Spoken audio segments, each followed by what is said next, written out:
біздің қоғамда енді мына қайынәпке, қайынсіңлі, абысын дегендер мына енеге келіннің арасына от салып, айдап салып кететін осы кейбір сұмырай жексұрындар ғой. Негізі өзінің күйеулеріне жаңағы үйлерін реттей алмай атырып, игере алмай атырып, біреудің өміріне қосығып, өзінің бауырын келінді жек көрінішті қылып, жексұрын болып жүрген қайынәпкелер мен қайынсіңлі абысындар осылар.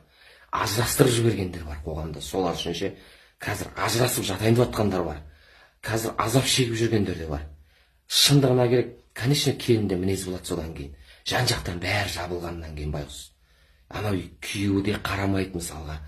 Бауыр бірдеңе болса, бауырдікі дұрыс, бірдеңе болса, анауды дұрыс деп. Мына енелерге айтамын да мен, мына қыздарыңызға неге айтпайсыздар? Келіндер ма, ауыздарын жауып бір жерлерін қысып жүріңдер деп ше. Нағыз осындай, сондай мен жиіркенішті адамдарға айтып жатырмын да мен, қайынәпке, қайынсіңлі, абысын дегендерге ше. Екі ортада шыбын үреді деп, сосын ене байғұс солардың сөзіне сеніп қалады да, сосын жек көрінішті болады. Сосын ұрғызады келінді.